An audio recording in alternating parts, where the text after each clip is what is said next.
Así inicia Es Noticia en Profundidad. Un placer estar de nuevo con ustedes. Soy Tatiana Pérez y les saludo desde nuestra sede central en Caracas, en Venezuela. A partir de este momento tenemos 3 temas que son noticia. Los vemos primero en titulares. El primero de ellos es noticia Venezuela.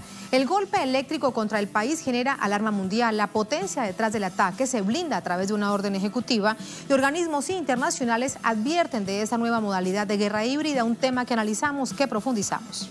Segundo tema que es noticia Colombia, las razones por las que protesta históricamente la minga social han quedado hoy en evidencia. Un Estado represor responde a exigencias de respeto al territorio. Les presentamos esta radiografía, analizamos el asunto de fondo. Tercer tema que es noticia Argentina, a 37 años de la Guerra de las Malvinas, analizamos la política del gobierno de Macri por la recuperación de ese territorio. Entre tanto, las heridas siguen abiertas. Vamos a ver por qué en la noticia que sí comienza. Bienvenidos, bienvenidas.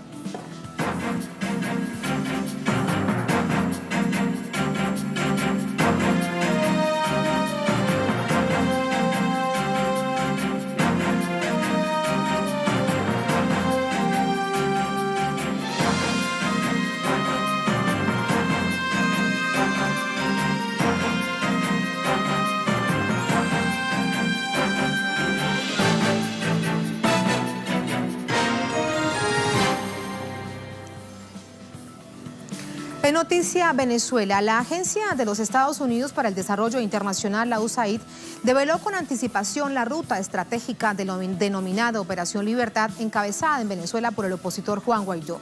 El informe parece ser exactamente la hoja de ruta de la extrema derecha del país, con el respaldo de los Estados Unidos para ejecutar un nuevo golpe de Estado y propiciar la intervención militar. A continuación revisamos esos detalles.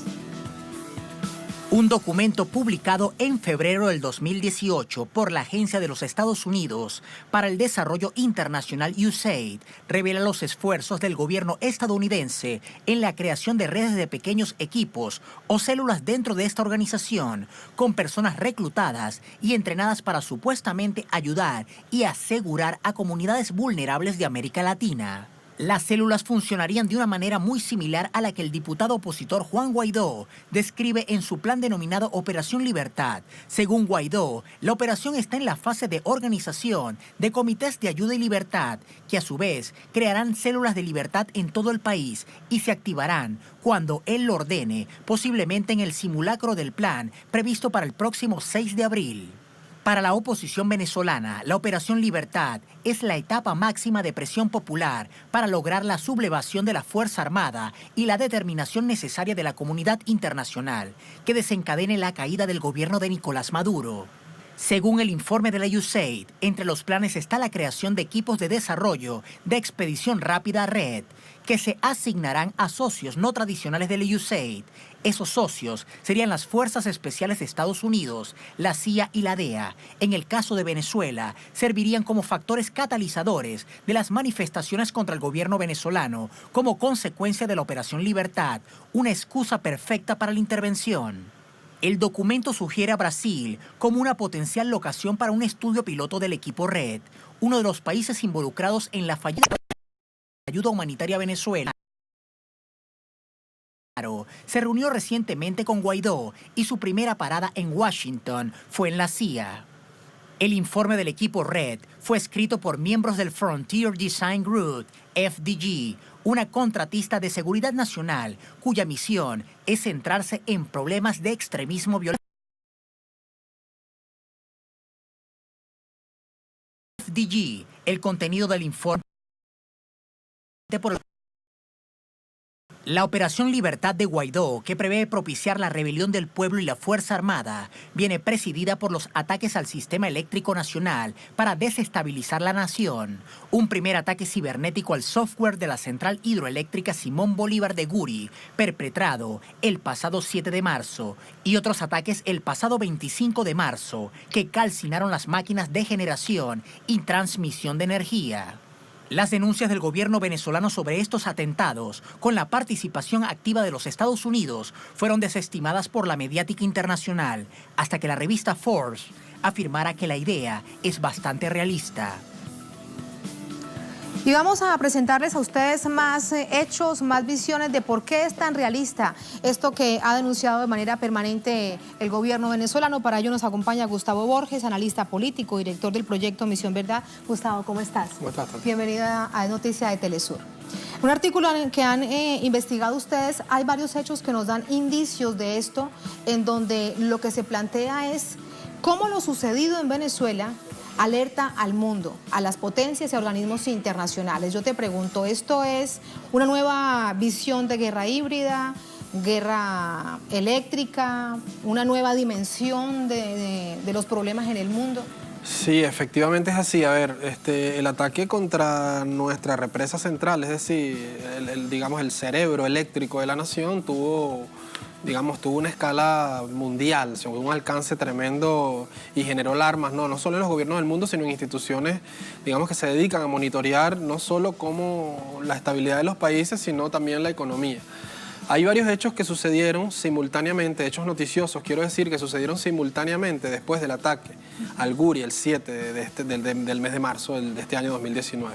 Y son hechos que si incluso tú apartaras la denuncia que hace el gobierno venezolano, esta serie de pronunciamientos de distintas organizaciones y gobiernos generan un clima de verosimilitud digamos, a trasladar la responsabilidad del ataque hacia el gobierno de los Estados Unidos.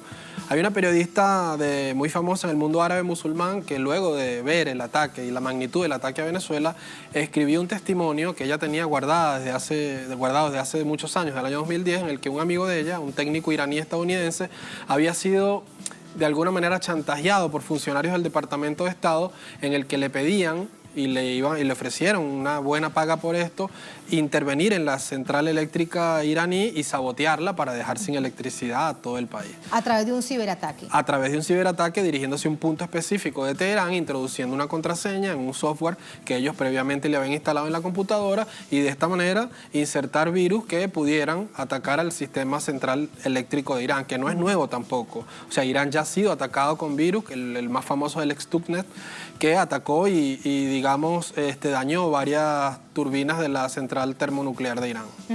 Ahora bien, esto es un indicio, como bien dices, a través del testimonio. Muchos siguen insistiendo, y no solamente me refiero a las figuras referentes de la oposición, sino a quienes los acompañan, que esto está salido de los cabellos, que esto queda en la ficción, digamos. Claro. ¿Por qué no es así y por qué es una alerta en el mundo? Bueno, irse a los hechos siempre, no a la opinión. Lo que ellos están diciendo, lo que ellos están tratando de imponer es una opinión que ridiculiza, minimiza y caricaturiza la denuncia, sí, porque eso es una maniobra informativa también. Después de un gran ataque, sea físico, sea en el terreno o sea, digamos, de tipo electrónico como siempre viene digamos, el blanqueo informativo de parte de los agentes informativos que están haciendo propaganda en el terreno. En Venezuela es exactamente igual. Nos vamos 4 o 5 días después del ataque a la central hidroeléctrica Guri. El gobierno de Donald Trump firma una orden ejecutiva de su gobierno en el que previene a todos los aparatos de seguridad a estar alertas frente a estas nuevas amenazas de ataques cibernéticos en el mundo y amenazas con armas de pulso electromagnético. Es decir, exactamente la misma arma que se ha denunciado desde el gobierno que se usó contra nuestra central hidroeléctrica. Además de eso, un día después de nuestro ataque, del ataque que le hicieron al Guri, la revista Forbes publica un artículo diciendo que es bastante creíble, que es muy plausible, que tiene mucha verosimilitud el ataque, porque forma parte de las doctrinas de intervención no convencional o híbrida que se ha estado aplicando en Estados Unidos en países como Irán o Siria, incluso en Libia, donde ellos no pueden intervenir militarmente. Lo que pasa es que no a la magnitud a la que llevaron al apagón, al sabotaje eléctrico en Venezuela. Parece entonces ya Venezuela como un real precedente de esta guerra mundial. Exactamente, por eso la alarma y por eso el alcance mundial de la operación, porque con Venezuela se están ensayando nuevas formas de intervenir por vías directas e indirectas. O sea, lo de Venezuela parece ser una carrera contra el tiempo, dada el poco apoyo que tiene las amenazas de intervención militar de Estados Unidos, no solo en la región, sino en el mundo. Pudieran estar, entonces, estableciendo operaciones híbridas, como ya lo han hecho en otras ocasiones, pero esta vez con un alcance tremendo, ¿no? Ensayando nuevas formas, y esto prende las alarmas del mundo. Por eso decíamos, Forbes, periodistas del mundo, investigadores, el Foro Económico de Davos emitió también una alerta. Eso dices en la investigación. El Foro de Davos advierte sobre la necesidad de crear una estrategia de defensa cibernética ante posibles ataques a gobiernos del mundo. Sí, el Foro de Davos es la instancia, digamos, de mayor renombre en el mundo capitalista y donde se reúnen los mayores pensadores del capitalismo mundial a discutir qué va a ser de las políticas económicas en los años sucesivos. Este foro, digamos, incluso tiene hasta una división que empezó a estudiar formas y posibles amenazas de ataques cibernéticos en el mundo. Entonces imagínate que Donald Trump firma una orden ejecutiva previniendo a sus aparatos de seguridad. 2 días después, el Foro de Davos habla e impone una nueva alerta no solo a Estados Unidos, sino al mundo, y además alerta no solo de ataques a Estados Unidos, sino de las potencias que están disputándose el poder en el mundo, Rusia, China, Irán, que pueden atacarse entre sí, que han venido además incrementando el poder cibernético dentro de sus doctrinas de seguridad. Claro. Ahora, cuando vemos todo esto en Estados Unidos, está claro a través de la orden ejecutiva. Sin embargo, no públicamente desde Rusia o China hay alguna acción que permita evidenciar que tienen problemas. La pregunta es, no eres ingeniero, pero desde esta visión del análisis político es si está mucho más avanzado en su tecnología, en su ciencia, porque el asunto aquí es de la defensa nacional, ¿no? Es de la defensa de la protección de un sistema tan importante como es la electricidad para un país. A ver, luego, si es oficial, lo que sí es cierto es que posterior al ataque cibernético a Venezuela, la Cancillería rusa sí dijo que había sido un ataque promovido desde afuera y diseñado e implementado desde afuera. Eso es oficial. Lo dijo la portavoz de la Cancillería rusa, María Zaharova. Y con respecto a, digamos, al incremento de la tecnología y de las nuevas luchas cibernéticas y de las nuevas doctrinas de guerra, incluso espaciales, se ha hablado mucho. Putin hizo el año pasado una revelación de sus armas, no solo armas convencionales, sino armas hipersónicas, como él le llamó, armas y misiles capaces de salir digamos, de la órbita de la Tierra, cruzar el espacio y caer sobre su objetivo. Es decir, el nivel de tecnología al que estamos llegando en función de la guerra y de la amenaza a los otros países y de la seguridad y la defensa es tremendo. Eso por eso parece la alarma que es parte mundial de la guerra comercial entre Venezuela, China y Estados Unidos. En Venezuela fueron afectadas 30 millones de personas. O sea, no te estoy hablando de que fue un ataque certero o milimétrico contra una base militar o contra un organismo de inteligencia. Claro. O sea, en Venezuela sufrió toda la población. Por eso la magnitud del ataque y por eso el alcance tremendo y la alerta y la alarma de los gobiernos y las instituciones del mundo. Ahora, desde los Estados Unidos han hablado todos estos altos funcionarios de la Casa Blanca.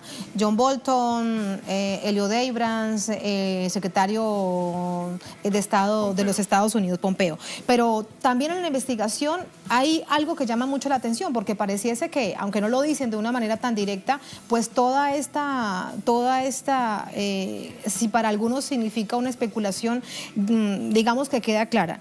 Señala la importancia, John Bolton, del ciberespacio para la disuasión geopolítica y militar de sus adversarios. Se están blindando de lo que ellos realmente pueden hacer. Y legalizándolo además. O sea, están buscando vías legales para ellos responder según los intereses y según su doctrina de seguridad nacional.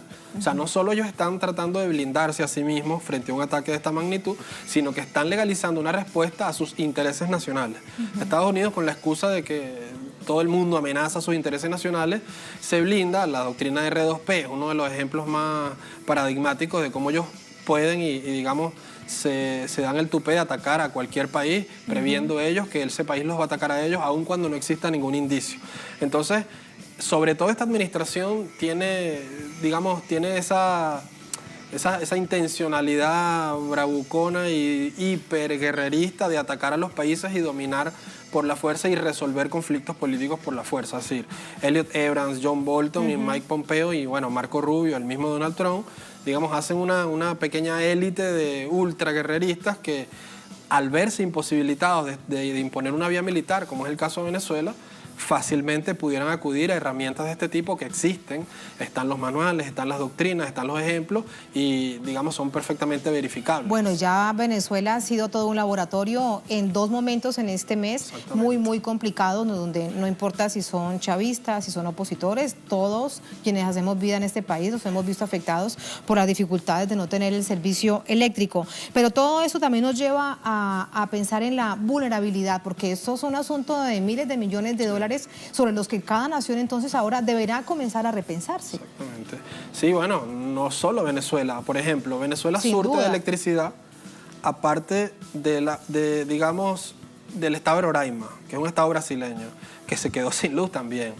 Me explico, o sea, esto tiene otros alcances que no han medido actores que están involucrándose en el conflicto. También surte parte de electricidad una zona del norte de Colombia. Sí, y además todos los convenios que se vienen abajo, los convenios petroleros, los convenios de defensa, los convenios económicos, no solo con los aliados venezolanos. Venezuela tiene convenios económicos con muchos países del mundo.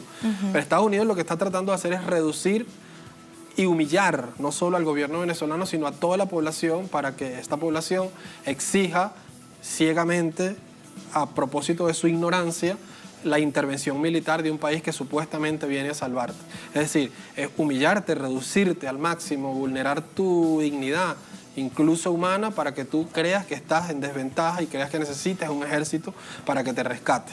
O sea, es la narrativa de Hollywood la que se está tratando de imponer en Venezuela. Ahora, esto también nos lleva a ver cómo la población venezolana ha hecho todo lo contrario. Y de nuevo no hablo de la ideología política, hablo de la gente. Cómo ha resuelto el día a día, con solidaridad, con acompañamiento, con consejos comunales, con organización social. Bueno, ahí hay un detalle. Se está tratando de atacar redes técnicas, tecnológicas de distribución de energía, redes de distribución de comida, redes de interconexión electrónica. Pero lo que no han podido atacar ellos, aunque suene un poco romántico, son las redes humanas que se han creado en Venezuela al calor del ejercicio político durante todos estos años. Es decir, si hemos visto nosotros que no han habido grandes protestas más allá de focos, incluso entendibles en algún caso, si no quieres catalogarlos de conspiración, protestas legítimas que puede haber por falta de agua en cualquier momento, no ha habido, digamos, aquel viejo deseo de Estados Unidos de que sea el pueblo venezolano el que arme una rebelión ciudadana y vaya contra un gobierno dictador y totalitario. No lo hemos visto en una situación que la República no había, digamos, no había visto en desde su fundación. Es decir, Venezuela nunca tuvo un apagón de esta magnitud, nunca tuvo una crisis eléctrica de esta magnitud y nunca tuvo, digamos, una crisis política de esta magnitud que ha sido provocada de afuera. Aún así, el comportamiento ciudadano, yo estoy de acuerdo contigo, no solamente lo podemos, digamos, catalogar o categorizar de que ha sido el pueblo chavista, digamos, el sector opositor también ha estado resolviendo sus cosas y lo ha hecho de manera pacífica, y eso da muestra de que en Venezuela no se quiere una guerra desde adentro y no se va a poder imponer una guerra desde adentro. De ahí la desesperación de estos sectores que están ya mezclando formas y doctrinas de intervenir y que pareciera haber llegado a un límite. Como esta del ciberataque que parecía, como bien lo hemos visto en otras partes, algo muy ficticio, y vemos que es una total realidad.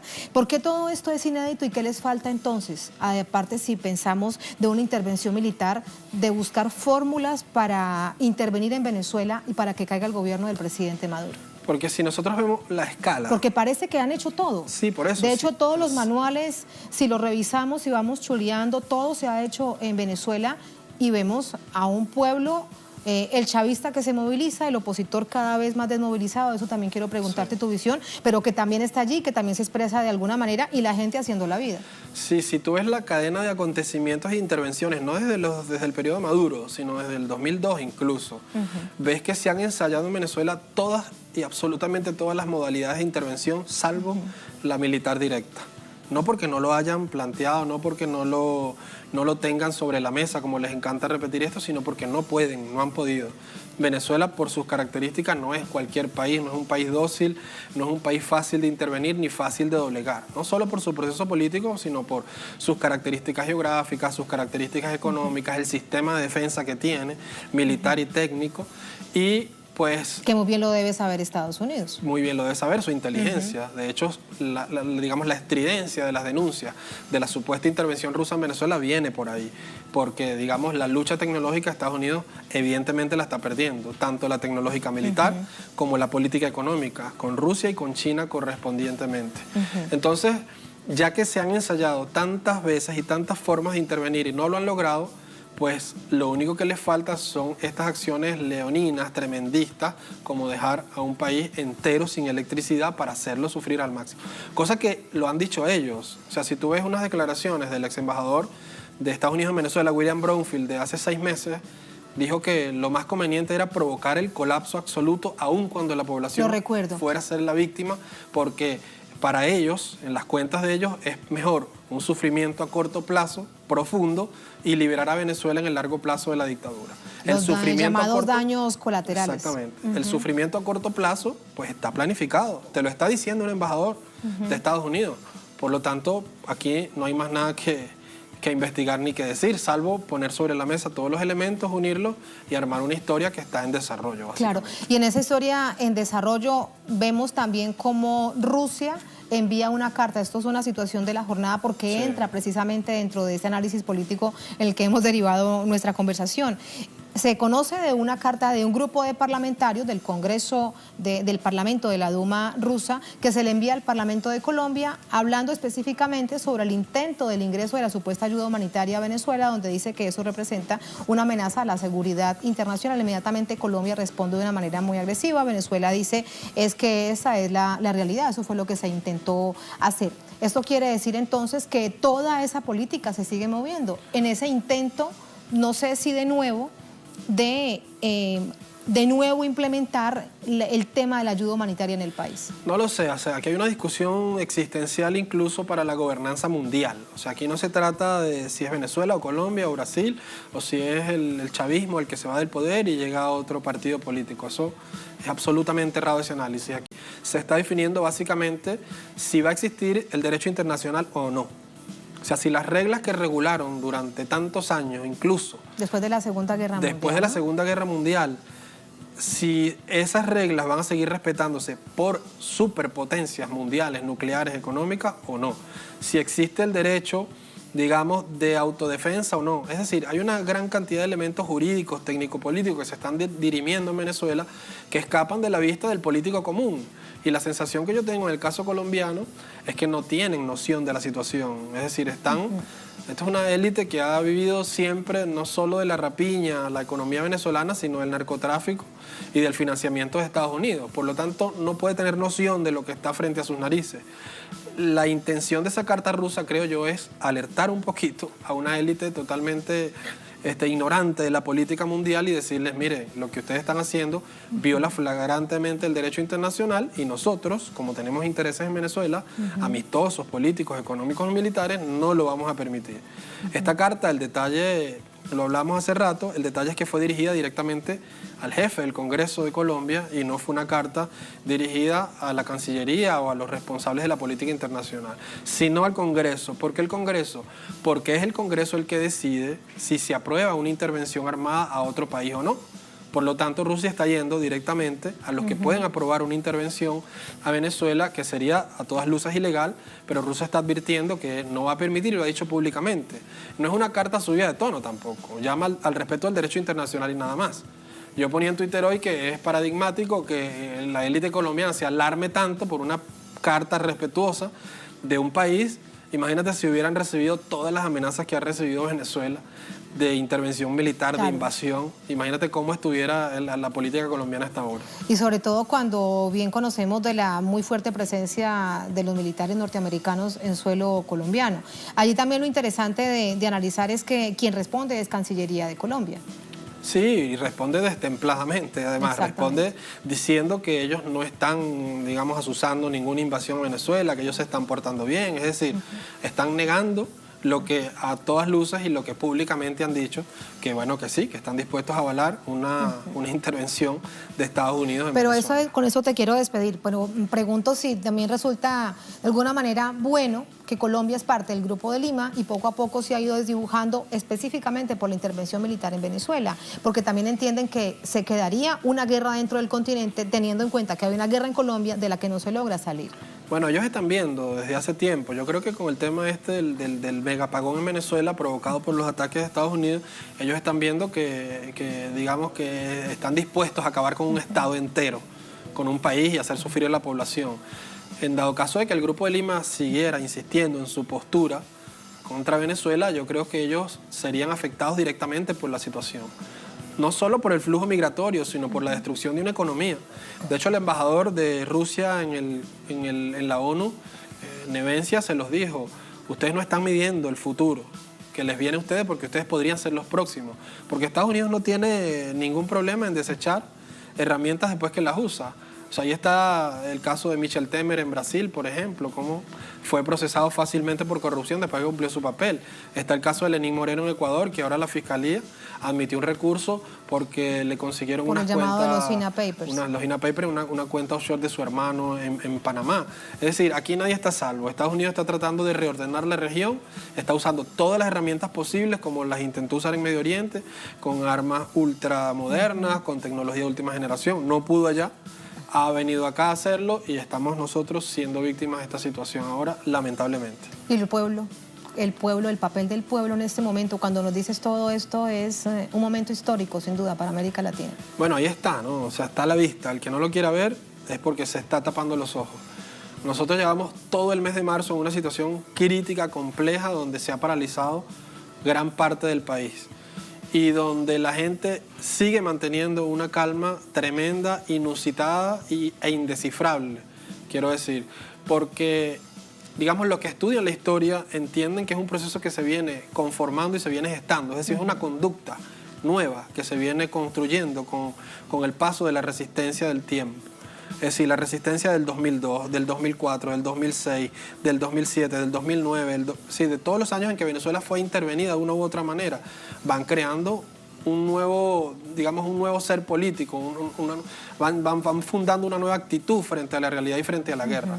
Hay pueblos que han demostrado resistencia ante guerra, pero hay ejemplos de eso históricos. Está el pueblo ruso en la Segunda Guerra Mundial, está el pueblo palestino que está todavía peleando por el derecho a sus tierras, está el pueblo colombiano que está todavía resistiéndose a la guerra. Es decir, es muy difícil y estos son los cálculos que los pensadores de la guerra no tienen entre sus planes, ¿no? Y por eso una y otra vez se dan golpes y contra Venezuela. Mi opinión, mi percepción y mi vaticinio es que se seguirán dando golpes y que no van a poder. Muchas gracias, Gustavo. Con eso te despido. Un placer. Muy buenas noches.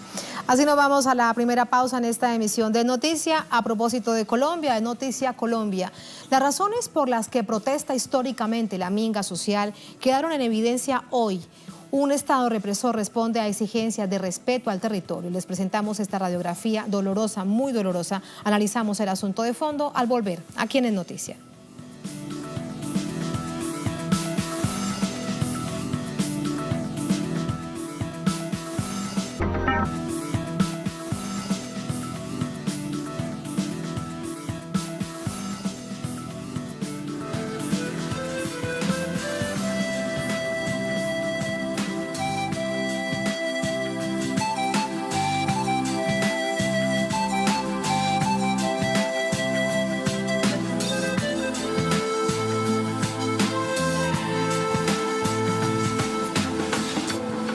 En Noticia Colombia, este martes la minga social que reclama por la seguridad y paz en sus territorios fue víctima de la violencia estatal.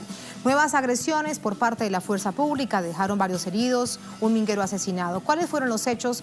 ¿Cuál es la respuesta del gobierno, del presidente Duque? Vamos a revisar esos detalles.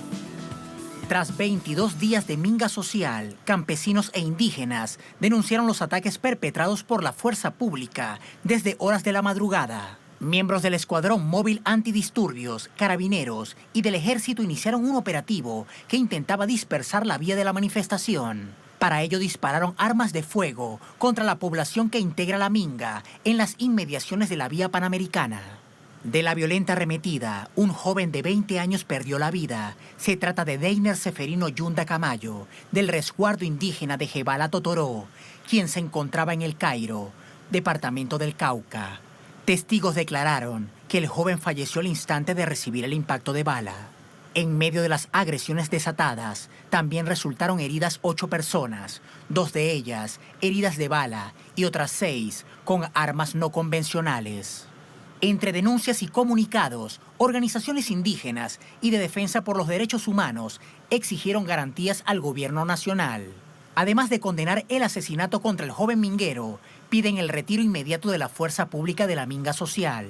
Comprometidos con el diálogo, los mingueros continúan a la espera de la visita del presidente Iván Duque. Sin embargo, es la ministra del Interior, Nancy Gutiérrez, quien se presenta ante la mesa de discusión para expresar la preocupación del Estado por la pérdida monetaria que la minga ha generado al país. Así vamos a pasar de inmediato con el análisis. Para ello nos acompaña Víctor de Currea Lugo, él es profesor de la Universidad Nacional de Colombia, experto en conflictos armados, temas de paz. Profesor, ¿cómo está? Un placer. Gracias por acompañarnos. Gracias. Debo decirles que obviamente se encuentra en Caracas durante esos días, conociendo también de la realidad venezolana. ¿Qué es lo que hay detrás históricamente, profesor de Currea, con respecto a la situación de estas llamadas mingas indígenas, que son estos puntos de encuentro que ya conocemos históricamente en Colombia, entre indígenas, campesinos, afro, comunidades de estas zonas aledañas? ¿Cuál es el asunto de fondo? Bueno, la palabra minga significa en últimas, como yo la he percibido, el esfuerzo colectivo, es la asamblea, es la reunión, no es el bloqueo, no es la manifestación. La minga es toda una expresión cultural que se hace donde por supuesto van niños, van mujeres, van ancianos, va mucha gente a plantear. Parte de esa minga indígena se plantea varias cosas. La primera, la lucha por la paz. No hay un solo sector en Colombia más combativo hoy por defender la paz con las FARC y la reapertura de la mesa con el ELN que el movimiento indígena. Ha sido realmente interesante. Segundo, la defensa de su territorio, que se ve amenazado por las petroleras, por la legislación que se da dentro de Colombia y desconocimiento de las autoridades indígenas. ¿Por los actores armados? Por los actores armados, ese es otro de los elementos que ellos plantean. Pero además de eso están planteando lo del Plan Nacional de Desarrollo, es que la política colombiana es una política contraria a los derechos humanos. Y además de eso reivindican los derechos económicos, sociales y culturales que tanto han sufrido. Estoy hablando de la marginación en términos de salud, trabajo. Y un último punto que aparece dentro de la minga es la necesidad de exigirle al gobierno que respete los más de 1.300 acuerdos que ha firmado, y no hablo de este gobierno, hablo de todos los gobiernos anteriores que de manera sistemática firman y no cumplen, firman y no cumplen. Estoy hablando de más de 1.300 acuerdos hechos entre el movimiento indígena y este sector de Colombia se paraliza. Ahora, otras zonas del país como Meta, que queda más cerquita a Venezuela, o Putumayo, que queda cerca al Ecuador, ya han manifestado que se suman a la minga y hay un paro nacional para el 25 de abril, donde el movimiento sindical, obrero, campesino va a expresarse en solidaridad con la minga. Profesor de Currea, y lo que vemos es que una exigencia para entablar el diálogo es con el propio presidente Iván Duque, que particularmente no llega al departamento del Cauca. Él envía a emisarios, a la ministra de Interior, pero bien se conoce en Colombia que son funcionarios que no tienen la capacidad de negociación sobre temas estructurales en Colombia, como por ejemplo, ya en este caso, hablar de la reforma que requeriría el Plan Nacional de Desarrollo. ¿Por qué el presidente Duque no va? Porque el presidente Duque tiene otra agenda. El presidente Duque está más ocupado por hacer un concierto en Cúcuta, está más ocupado por reunirse en Chile para organizar Prosur, está más pendiente de las llamadas de los Estados Unidos. Él no tuvo ningún empacho en tomarse fotos con el liderazgo indígena cuando estaba en campaña electoral y ahora utiliza la vieja táctica de cuando pase el bloqueo de carreteras me siento con los indígenas, pero los indígenas saben que si no hay bloqueo ni salen en los periódicos ni son atendidos por el gobierno. A mí me parece un reflejo, no es solamente que no escucha a los indígenas, es que es un reflejo del grado de ingobernabilidad que tenemos en Colombia. Tenemos un problema grave donde hay un presidente autista que no escucha sino a 2 o 3, entre ellos Álvaro Uribe Vélez, que asume unos mandatos más allá de lo que le correspondería como senador, las órdenes que llegan de Estados Unidos sobre la política exterior y el afán de desconocer por completo los acuerdos hechos con la sociedad. En Colombia existe una cosa que se llama la consulta popular, y es que hay que preguntar a las comunidades qué hacemos con su territorio. La andanada que viene en términos del fracking, de explotación minera, de la explotación petrolera, desconoce esas voluntades. La consulta previa, las consultas a las comunidades. Por tanto, el movimiento indígena, fíjense ustedes que se está convirtiendo en la vanguardia de las luchas por la paz, de las luchas por el territorio, de las luchas por los derechos humanos. Por eso es que vemos a tantas organizaciones, y me refiero en las grandes capitales, que en oportunidades anteriores no ha sido tan evidente, incluso actores, actrices muy famosos acompañando a la minga indígena, porque ya realmente entienden que esto es un asunto nacional. Sí, ahí las peleas mediáticas se siguen dando, ¿no? Entonces el malo es el que bloquea la vida, un país como el nuestro es un país profundamente centralista, racista, xenófobo, pues no entiende algún sector no entiende la complejidad y quiere reducirlo a un problema de unos indios que quieren molestar. Lo cierto es que este movimiento indígena está planteando unas reivindicaciones nacionales y se parece mucho a los paros campesinos del pasado, donde un sector de la población se está volcando. Lo que se está dando fundamentalmente es una medición de fuerzas entre un modelo neoliberal, extractivista, al servicio de Estados Unidos y de las empresas transnacionales mineroenergéticas, versus una sociedad que se está movilizando para defender los derechos humanos y la paz. Ese es el fondo del debate que hay. Del asunto. Pero a propósito de los Estados Unidos, doctor de Currea, el presidente Donald Trump, bueno, le paga muy mal o se refiere al presidente Duque de una manera, bueno, bastante particular. Le dice en días pasados: Duque es un buen tipo, palabras textuales, no voy a inventar nada, palabras textuales, Duque es un buen tipo, pero desde que él llegó está entrando más droga a los Estados Unidos. A ver, el problema de la droga primero es que no Pero parece que hubiese sido como una retaliación porque Colombia no cumplió su papel de ingresar a Venezuela como diera lugar en un asunto totalmente ilegal, esa supuesta ayuda humanitaria. Son dos debates. El primero sobre la droga. Lo cierto es que no se va a resolver el problema de la droga mientras no se toque el problema de la demanda. Entonces, mientras Estados Unidos siga consumiendo la cantidad de toneladas de cocaína que consume y no se persigue ni se criminaliza ese tipo de acciones, porque hay un dato importante y para los televidentes es importante tenerlo en cuenta. Se calcula que solo entre 2 y 3% del dinero de la cocaína queda en Colombia. El 97% hay que buscarlo en la banca estadounidense, en la banca europea. Entonces ahí hay un negocio que no es perseguido. Entonces, mientras haya quien consume en Nueva York, sobre todo hay quien dentro produce de los en Estados Unidos, es un negocio que no es perseguido. Exactamente. Y lo segundo, las tareas que tenía el presidente Duque de montar todo un tinglado en Cúcuta con relación a la República de Venezuela. Yo lo que pienso es que Venezuela tiene que buscar su propio camino, es un asunto de ustedes los venezolanos. Segundo, que abogamos desde Colombia, un sector muy importante de la sociedad cada vez creciente, por la salida negociada y por la paz. O sea, estamos en contra de cualquier tipo de operación militar. Las operaciones militares no solamente los salpicarían a ustedes, cosas que no queremos como hermanos que somos, pero también salpicaría el territorio colombiano. Es tonto creer que una guerra colombo-venezolana se va a dar solo en Caracas. Y la tercera cosa es que creemos en la autodeterminación. Claro, doctor de Currea, profesor, pero esto parece que no lo entiende gran parte de la clase política y la misma mediática nacional, porque aupan a incendiar a Venezuela, los titulares son más importantes y llaman mucho más la atención sobre Venezuela que la propia situación de Colombia. Hay que revisar las grandes corporaciones mediáticas que están en Colombia y que hacen parte de toda una red continental, y esa es la matriz. Claro, pero también obedece a una matriz que no es de los medios, es de la política. Es decir, cuando el señor Duque se va a la frontera con otros presidentes, con el señor Guaidó, a montar un concierto en Cúcuta para llevar una supuesta acción humanitaria, que es un insulto contra la acción humanitaria real que uno ha visto en otras partes del mundo, se da uno cuenta que parece que va a tocar invitar a Guaidó al Cauca y organizar un concierto en el Cauca, como proponían hoy los indígenas en Colombia, para ver si el presidente Duque se digna atender a su país. Yo creo que hay un problema de prioridades, pero lo repito, el problema no es que Duque tenga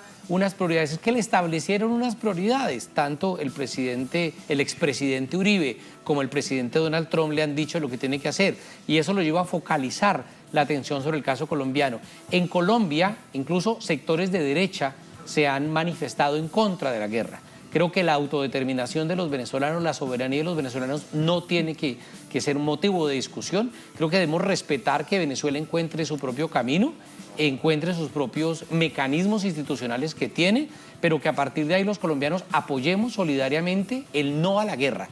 El no a la guerra por Venezuela, pero el no a la guerra para Colombia y el no a la guerra para la región. Un no a la guerra para América Latina, sobre todo desde Colombia, una nación que no logra salir de la guerra, como bien hablaba yo anteriormente con nuestro otro invitado. Más de 50 años de un conflicto interno. En el año 2017 pensábamos con gran esperanza que íbamos a transitar hacia la paz y mira el desastre del país. Sí, desafortunadamente, digamos que la propuesta que se hacía cuando la negociación de las FARC y del ELN es que la paz era un asunto regional.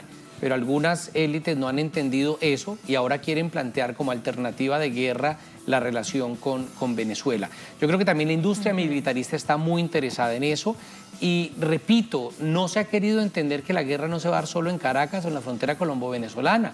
Esa guerra salpicaría Bogotá y centros militares de Colombia. ¿Por qué? Porque Venezuela tiene todo el derecho a la legítima defensa, eso es derecho internacional puro y duro. Escuchaba a Gustavo Borges precisamente y él insistía en la postura de Rusia cuando hace una caracterización desde el derecho internacional. Y lo digo como colombiano, como colombiano queriendo mi país, defendiendo mi país, pero si Colombia incurre en la torpeza y en el crimen de agresión de atacar a Venezuela, bueno, eso tiene un precio internacional que ojalá las élites colombianas entiendan a tiempo.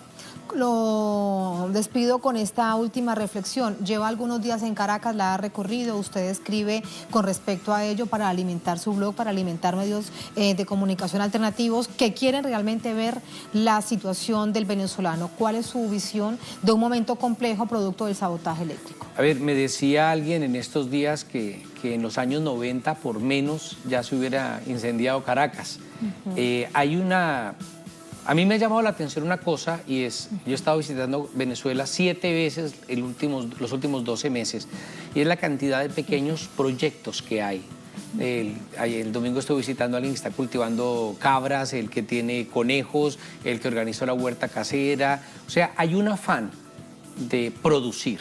Yo creo que el gran reto que tiene Venezuela está en materia de producción. Estoy trabajando, leyendo un poco la economía venezolana del siglo XX, entiendo un poquito más, tampoco es que sea el súper experto, pero creo que hay una voluntad de resolver las cosas. Yo creo que las decisiones que se han tomado, algunas tardías, algunas equivocadas, son seres humanos, otras más acertadas, ¿sí? Pero lo que uno espera es que Venezuela recobre la normalidad energética, pero lo más importante es el debate sobre la soberanía energética, que es el gran reto que ahora ustedes tienen. Y es un reto para tantas naciones de América Latina, un asunto que podemos conversar en otra próxima oportunidad. Muchas gracias, profesor de Correa. Un placer. Muchísimas gracias. Muy gentil. Así nos vamos a la segunda última pausa en esta emisión de Noticia. Al volver en Noticia Argentina, a 37 años de la Guerra de las Malvinas, analizamos la política del gobierno del presidente Macri por la recuperación de ese territorio, mientras las heridas siguen abiertas. Tenemos información al volver en el Noticia.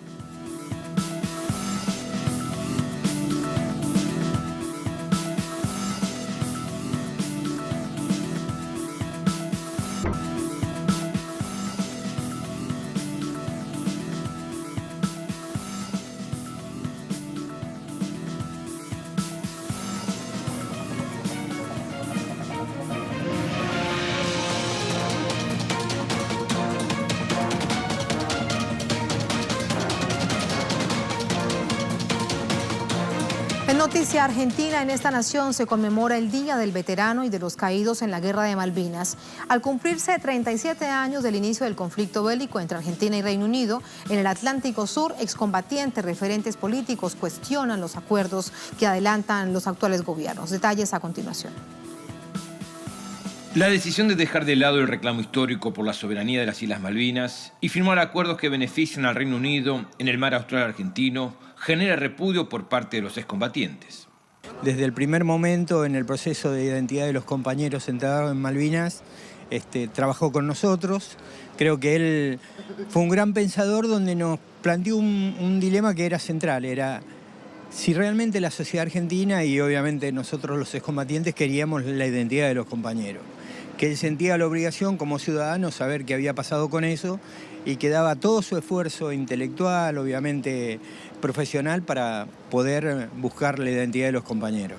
El gobierno Mauricio Macri prioriza profundizar el diálogo con el Reino Unido y resignar la soberanía sobre las Islas Malvinas, desarmando un largo camino que se venía transitando en los derechos de Argentina, fortalecido por el respaldo de América Latina y en contra del colonialismo. Porque la soberanía no se puede perder y porque realmente estamos alertados, preocupados por las acciones que se están llevando por el tema de la soberanía. Y realmente no queremos nosotros, por honor a nuestros caídos, que por supuesto se ceda más en todo lo que se ha cedido en los temas soberanos. Excombatientes se manifestaron en la puerta del Palacio de Tribunales. Es para respaldar y agradecer al juez Alejo Ramos Padilla, quien inició la investigación por la identificación de los soldados de Malvinas que murieron durante el conflicto bélico de 1982 y se encuentran en el cementerio de Darwin. Es reafirmar que seguimos defendiendo la soberanía argentina en Malvinas y también repudiar los intentos de este gobierno de hacernos olvidar que existió Malvinas, que es ese proceso de desmalvinización. Intentar poner en público esta forma provocadora que tiene sobre todo el gobierno de Macri de intentar que las islas no vuelvan a lo que es el territorio argentino. Mientras en Argentina, una vez más, se reafirma el profundo compromiso de la causa Malvinas, el gobierno Mauricio Macri da un giro diplomático relegando el reclamo de soberanía, priorizando las relaciones comerciales con el Reino Unido y dejando de lado los intereses y sentimientos del pueblo argentino por las islas del Atlántico Sur. Se trata de un día de conmemoración, de un día de nuevo recordar a las víctimas de esta confrontación que esos jóvenes argentinos no querían, pero que lo hicieron por esa decisión de la patria en un momento tan difícil, también en medio de una dictadura para el país. Así que por eso planteamos que se trata de heridas abiertas. Así ponemos punto final a esta emisión de Noticia. A todos gracias por habernos acompañado. Cerramos nuestra pantalla tradicional. Nos quedamos en redes sociales, @NoticiaTLSur, @TatianaTLSur durante esta jornada. Otro hecho fue noticia. Con eso los dejamos. Hasta mañana.